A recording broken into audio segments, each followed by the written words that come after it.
Um estrondo desperta os moradores de Surfside, Flórida. É como se um terremoto tivesse sacudido a cidade. O barulho vem de um lugar específico, o Champlain Towers South. No condomínio à beira-mar, uma enorme nuvem de poeira sobe no ar. Quando a poeira baixa, revela uma verdade terrível. O prédio de 12 andares desabou em um dos piores desastres de construção da história dos Estados Unidos. A charmosa cidadezinha perto de Miami é a comunidade de praia sofisticada da cidade e abriga alguns dos resorts mais luxuosos da região. Restaurantes, cafeterias e parques oferecem aos moradores uma sensação urbana, enquanto, ao mesmo tempo, longas praias de areia passam a impressão de um verdadeiro refúgio de férias. Na Avenida Collins, a poucos passos da praia, fica o Champlain Towers South, um condomínio à beira-mar de 12 andares com vistas deslumbrantes para o oceano. Apesar de serem vistos como sortudos por ter uma propriedade aqui, a casa dos sonhos deles está longe de ser perfeita. No dia 24 de junho de 2021, eles vão descobrir o porquê. 98 pessoas perdem suas vidas em um piscar de olhos. Mas o desastre vinha se desenvolvendo há décadas, bem debaixo dos pés deles. Poucos minutos antes do desabamento, um casal estava aproveitando uma noite agradável no hotel ao lado do Champlain Towers South.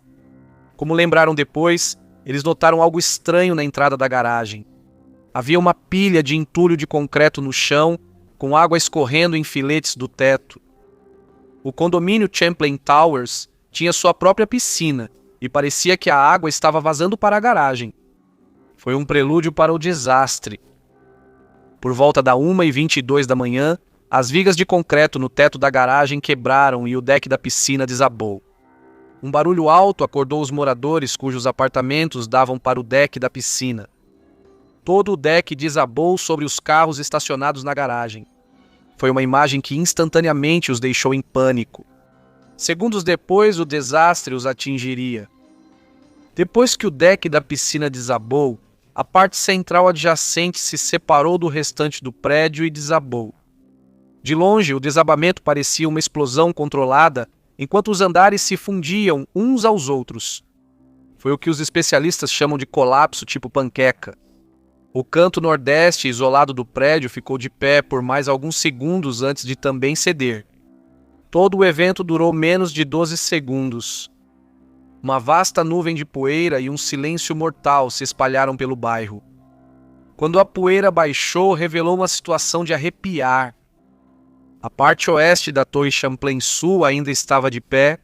Na parte norte, onde se conectava a seção central, estavam os restos expostos dos apartamentos destruídos. Parecia que alguém tinha arrancado um pedaço do prédio. Em um dos apartamentos, no último andar, um beliche infantil estava a poucos centímetros do abismo. Abaixo havia uma pilha de ferro e concreto de 3 andares de altura, com inúmeras pessoas soterradas embaixo dela. 1 minuto após o desabamento, o corpo de bombeiros recebeu a primeira chamada de emergência. Ao chegar, os socorristas se chocaram com uma cena de zona de guerra. As equipes de resgate estão a caminho. Isso é enorme. Quero dizer gigantesco, a seção central foi completamente destruída. Pessoas corriam da parte do prédio que ainda estava de pé. Debaixo dos escombros, vozes ecoavam, gritando por socorro. Is anybody there? Is anybody down there injured? De poeira. Mal consigo ver alguma coisa. Foi impressionante ver alguns moradores saindo dos escombros enquanto conseguiam encontrar uma saída da parte bloqueada do prédio. Presos nos andares superiores gritavam para chamar a atenção dos socorristas. À primeira vista, estava claro que uma tragédia enorme havia atingido Surfside, uma que exigia o esforço total do condado de Miami-Dade. Centenas de bombeiros e policiais chegaram enquanto as sirenes cortavam o ar da noite.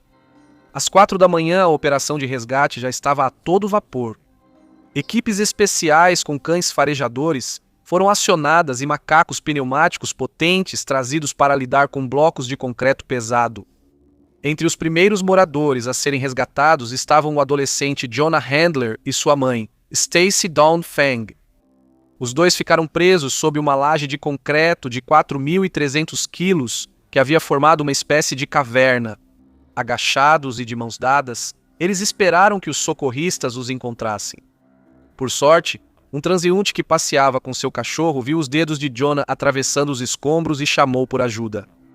Dezenas de bombeiros correram para tirar a criança e a mãe de lá. A operação foi arriscada, porque precisaram mover a enorme laje com um macaco pneumático em terreno instável. Um movimento errado e ambos teriam sido esmagados pelo concreto. Por sorte, cerca de 1 hora após o desabamento, Jonah foi retirado dos escombros e levado ao hospital para receber cuidados. Porém, resgatar sua mãe demandou mais esforço e tempo, pois ela estava presa em uma parte mais profunda que seu filho. Por fim, ela foi resgatada e levada ao hospital, mas infelizmente ela faleceu. Os bombeiros resgataram 35 moradores, a maioria dos quais estava presa em partes ainda de pé do prédio.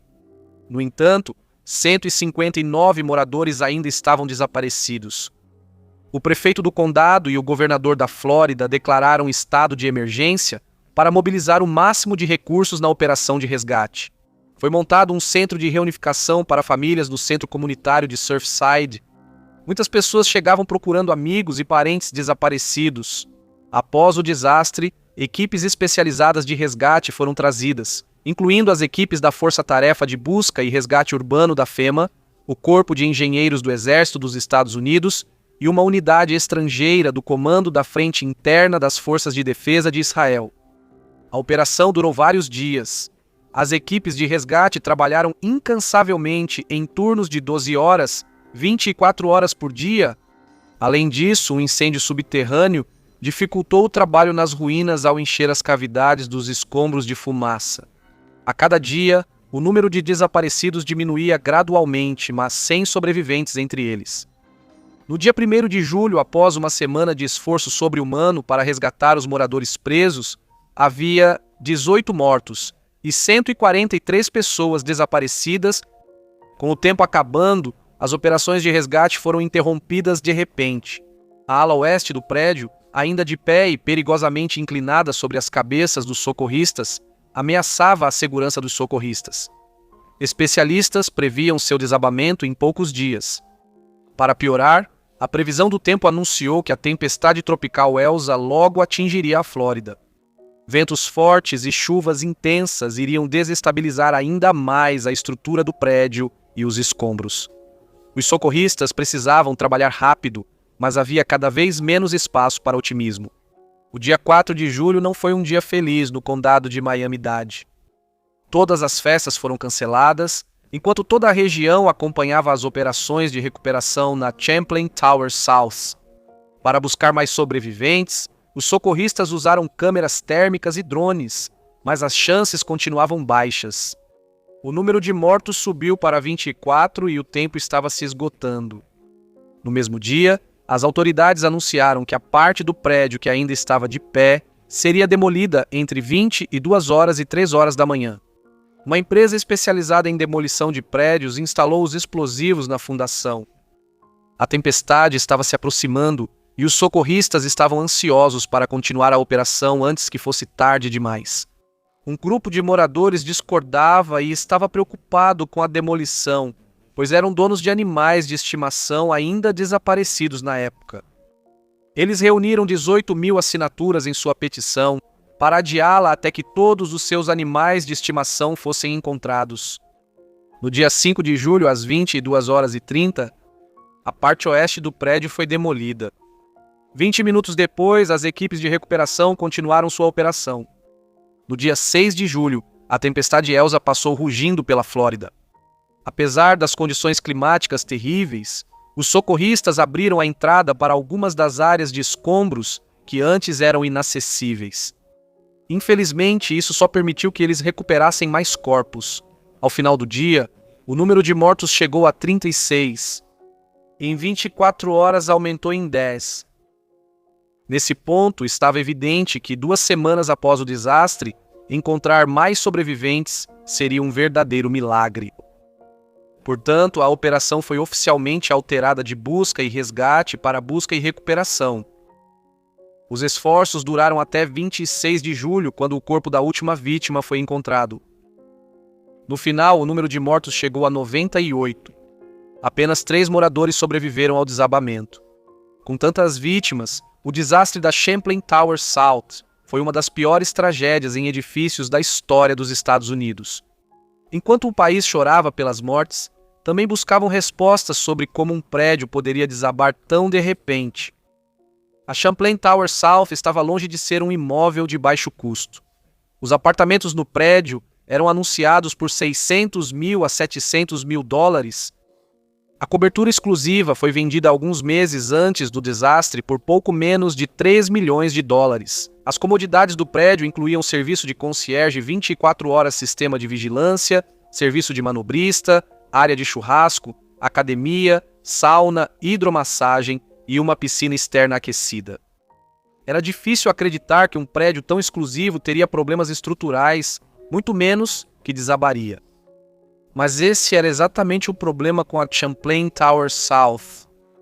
Em outubro de 2018, a empresa de engenharia Moribito Consultants foi contratada para inspecionar o prédio. Um ponto crítico do relatório foi a impermeabilização do deck da piscina. Dizia: a impermeabilização sob o deck da piscina e a entrada de veículos, assim como toda a impermeabilização das jardineiras, está além de sua vida útil e, portanto, deve ser completamente removida e substituída. A impermeabilização falha está causando grandes danos à laje estrutural de concreto sob essas áreas. A não substituição da impermeabilização em um futuro próximo fará com que a extensão da deterioração do concreto aumente exponencialmente. A inspeção observou rachaduras em colunas, vigas e paredes de concreto que sustentam a garagem sob o deck da piscina. No entanto, embora o relatório tenha destacado a necessidade de reparar a impermeabilização para garantir a segurança dos moradores, ele não indicou que o prédio estava em risco de desabamento. Moribito nunca apresentou o relatório às autoridades municipais. O reparo custaria cerca de $15 milhões. Era um preço alto, mas sensato considerando a extensão do trabalho necessário. A Associação de Condôminos aceitou a proposta e fez um empréstimo para os reparos. O primeiro passo do projeto foi consertar o telhado, já que sua estrutura também havia se deteriorado. No momento do desabamento, os empreiteiros ainda estavam trabalhando na obra. No entanto, acabou que havia reparos mais urgentes. 3 dias antes do desastre, um empreiteiro de piscinas fez uma inspeção completa para apresentar uma proposta de restauração. O que ele viu debaixo do deck da piscina o chocou. Dentro da sala de equipamentos havia água por todo o chão. Grandes rachaduras nas paredes e no teto de concreto revelavam armadura de ferro enferrujada. Era uma imagem que lhe causou grande preocupação sobre o estado de toda a laje do deck da piscina. Desde 1981, quando o prédio foi construído, a armadura de ferro no concreto que sustentava o deck da piscina vinha se deteriorando gradualmente. Foi um processo que durou 40 anos inteiros. Finalmente, em 24 de junho de 2021, ela simplesmente cedeu. O colapso da laje da área da piscina comprometeu a base da seção central do edifício. Pouco tempo depois, a parte central do edifício desabou em direção à área da piscina. Um comitê de investigação do Instituto Nacional de Padrões e Tecnologia ainda não determinou a causa do desabamento 1 ano e meio após o desastre. Os investigadores dizem que analisam todos os fatores que podem ter causado o desabamento do edifício, o que pode levar anos. Com a Champlain Tower South a apenas alguns metros da praia, o comitê também queria investigar o efeito do sal, da umidade e de outras condições ambientais que podem ter causado a deterioração da estrutura de concreto. Também havia dúvidas razoáveis sobre a qualidade da construção do edifício. Um especialista em engenharia forense contratado pela cidade de Surfside para investigar o desabamento, Alan E. Kilsheimer, disse que as barras de aço dentro das vigas de concreto não estavam dispostas da forma prevista no projeto original. Ele também questionou a quantidade de barras de aço usadas no reforço da estrutura. Considerando que os investidores do prédio foram acusados de supostamente subornar autoridades locais para obter a licença para construir o condomínio, os investigadores também queriam analisar esse aspecto. Em 2021, todas as pessoas envolvidas no projeto, investimento e construção do prédio já estavam mortas. A culpa pelo desabamento do condomínio deveria ser compartilhada por muitos outros. Isso incluía a associação do condomínio, as empresas responsáveis pela construção e manutenção do prédio e a cidade de Surfside. Então, em 23 de junho de 2022, um dia antes do primeiro aniversário do desastre, o juiz do circuito de Miami-Dade, Michael Hansman, aprovou um acordo provisório de 1,02 bilhão de dólares entre os acusados e as famílias das vítimas, além dos proprietários dos condomínios demolidos. O desabamento do condomínio em Surfside preocupou os moradores e as autoridades sobre a condição de outros prédios na cidade, que poderiam estar em situação semelhante à do Champlain Towers South. Com isso em mente, o estado da Flórida aprovou uma nova lei de inspeção de condomínios que exige que qualquer complexo residencial com 30 anos ou mais seja inspecionado quanto à integridade estrutural e, depois disso, a cada 10 anos. Se a estrutura estiver a até 3 milhas da costa, a inspeção deve ser feita quando atingir 25 anos de idade, e depois disso, a cada 10 anos. A lei finalmente colocou as coisas em ordem e garantiu aos moradores de Surfside e da Flórida que suas propriedades e vidas seriam cuidadas. Infelizmente, foi tarde demais, pois todas as vítimas do Champlain Towers South ficaram para sempre sob os escombros de seus lares. Assista ao próximo episódio se você achou este vídeo interessante. Por favor, deixe um like e um comentário se quiser apoiar o canal.